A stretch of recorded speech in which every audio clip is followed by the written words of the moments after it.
Very good morning to all. I am Shakshi preparing for SSC CGL 2025. Hopefully आप लोग बहुत अच्छे से पढ़ाई कर रहे होंगे और अपना भी अच्छे से ध्यान रख रहे होंगे।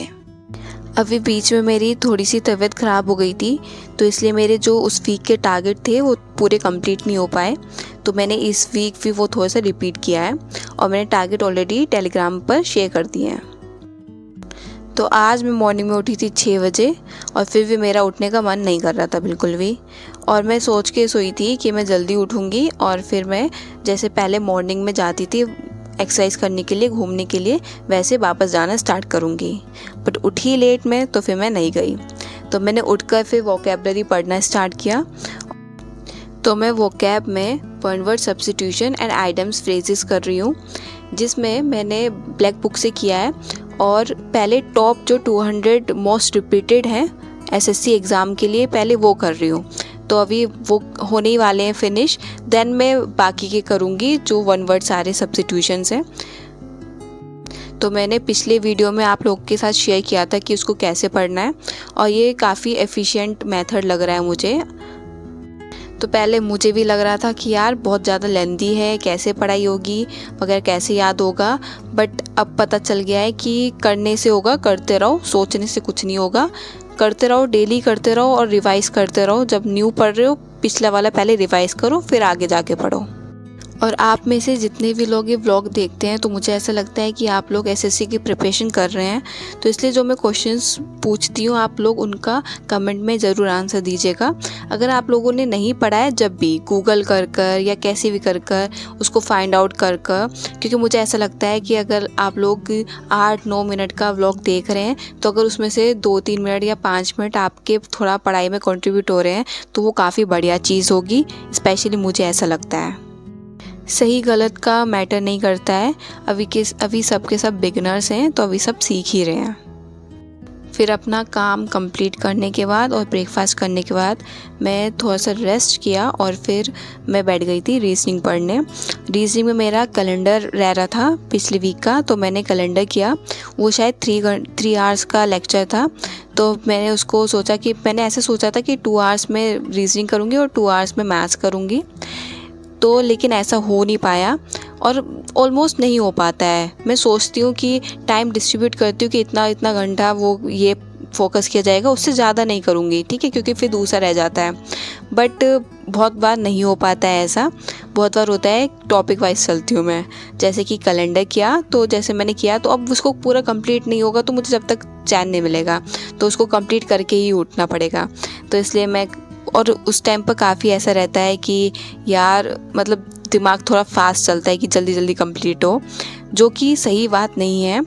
बट उसको माइंड को भी थोड़ा सा ट्रेन करना पड़ेगा उस चीज़ के लिए, क्योंकि ओवरऑल क्वालिटी मैटर करती है एज़ कम्पेयर टू क्वांटिटी।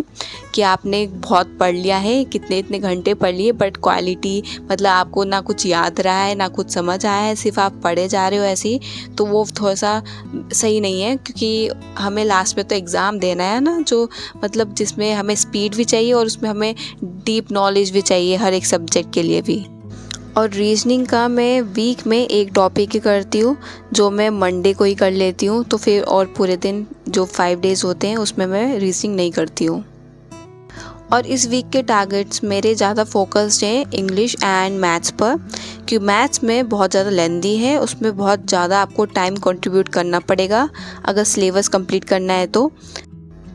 इसलिए मैंने सिर्फ इस वीक यही फोकस किया है कि जितना ज़्यादा हो सके मैथ्स पर ज़्यादा फोकस कर सकूँ मैं, क्योंकि अभी हमारा फोकस तो सिलेबस कंप्लीट करने पर ही है।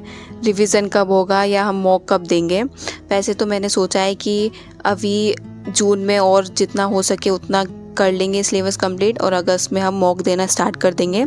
अभी फुल मॉक का कोई फ़ायदा नहीं है देने का, क्योंकि सिलेबस पहले कंप्लीट होना चाहिए, है ना, फिर ही दो। अभी आप टॉपिक वाइज मॉक दे सकते हैं। देन रीजनिंग का टॉपिक कंप्लीट कर कर आधा घंटा रेस्ट किया। देन मैं मैथ्स पढ़ने लग गई और मैथ्स में मैंने वापस परसेंटेज स्टार्ट किया है। अभी मैं पहले मैं परसेंटेज कर रही थी, फिर मैंने नंबर सिस्टम करना स्टार्ट किया था और परसेंटेज बीच में छोड़ दिया था। बीच में छोड़ने का मतलब मेरा है कि मैंने उसका अच्छे से पहले अपना बेस बनाया था और काफ़ी क्वेश्चंस किए थे सॉल्व, और जब लास्ट का कुछ पार्ट बचा था तो मैंने उसको छोड़कर मैं दूसरे टॉपिक पर आ गई थी। क्योंकि मैंने इसलिए ऐसा किया था कि मैं वापस जब स्टार्ट करूँगी ना, तो मेरा बेस तो ऑलरेडी बन चुका है, तो मैं वापस से स्टार्ट करूँगी तो मेरा एक टाइप से वो रिवीजन भी होगा और फिर वो मेरे को इतना हार्ड नहीं पड़ेगा कंप्लीट करने में, क्योंकि बेस बनाना थोड़ा सा मुश्किल होता है। बट जब आपको आ गया है, उस चैप्टर के बारे में नॉलेज मिल गई है, बेस बन गया है, तो फिर वो आपके लिए आगे जाकर थोड़ा सा ईजी होता है। तो इस वीक मेरा परसेंटेज कंप्लीट हो जाएगा। पहले तो मैंने रिवाइज़ किया सारा, क्योंकि इतना भी याद नहीं रहता है, ठीक है। रिवाइज़ किया सारा कि क्या क्या पढ़ा था मैंने, देन मैंने स्टार्ट किया करना। पता नहीं ये मेथड अच्छा है या नहीं है, बट मुझे अभी यही सही लग रहा है। अभी मैंने पहले ज्योमेट्री किया था तो उसका भी मैंने कुछ छोड़ा हुआ है, बट उस पर कब आऊँगी अभी पता नहीं है मुझे। तो अभी इस वीक का मेरा है कि परसेंटेज करना है और साथ में मेंसुरेशन कंप्लीट करना है। आप लोग मैथ्स का पूछ रहे थे, तो मेरी मैथ्स इतनी वीक नहीं है, बट हाँ जिनकी वीक है उनका मैं समझ सकती हूँ कि उनको काफ़ी दूसरों के कंपैरिजन में आपको बहुत ज़्यादा टाइम लगेगा। ऐसा नहीं है कि हार्ड है इजी है, ऐसा सोचोगे तो कभी नहीं कर पाओगे। सबसे पहले तो ये सोचना बंद कर दो। हार्ड इजी क्या होता है, सबकी जर्नी अलग अलग है, बस आप लोगों को ज़्यादा टाइम लगेगा। किसी ने पहले की होगी स्कूल टाइम पर अच्छे से, तो उसको थोड़ा सा कम टाइम लगेगा, बस इतना सा डिफरेंस होता है। बट हाँ मैं एक चीज़ सजेस्ट कर सकती हूँ, क्योंकि जो मैथ्स मांगती है ना, वो आप लोगों का पेशेंस और आप लोगों का टाइम मांगती है। मतलब सारे सब्जेक्ट्स मांगते हैं, बट मैं सिर्फ मैथ्स की बात कर रही हूँ पर्टिकुलर। तो उसके लिए आपको ना उसके साथ बैठना पड़ेगा। बट दिक्कत सबसे ज़्यादा आती है कि जब क्वेश्चन नहीं बनते हैं ना, तो उस टाइम बैठा नहीं जाता है, और कभी कभी तो बीच बीच में माइंड ब्लैंक हो जाता है कि कुछ आ ही नहीं रहा दिमाग में। बट वो चीज़ें खुद हैंडल करनी पड़ेगी। और मैंने एक चीज़ नोटिस किया है, क्या क्या करते हैं बच्चे कि जैसे क्वेश्चन नहीं आ रहा है ना, तो वो सॉल्यूशन देख लेंगे एकदम, जो कि मुझे लगता है ना सॉल्यूशन नहीं देखना है।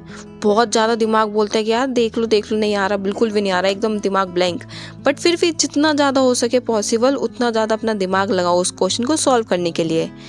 ठीक है, एक क्वेश्चन में कभी बहुत ज़्यादा टाइम लग जाता है, बट ये करना बहुत ज़रूरी है। स्टार्टिंग में थोड़ी सी दिक्कत होती है, बट जब आपने कर लिया ना, ये मानकर कि ये अच्छे के लिए ही कर रहे हो आप, तो आपको ना फिर आगे जाके ईजी पड़ेगा। मैं ट्यूशन्स पढ़ाती हूँ ना, इसलिए ये मैंने सजेस्ट किया। तो आप लोग इसमें भी संडे का सहारा ले सकते हैं कि इंस्टाग्राम अगर देखना है तो संडे को डाउनलोड करो, संडे को ही डिलीट कर दो, वरना तो परमानेंटली डिलीट कर दो। Thank you for watching.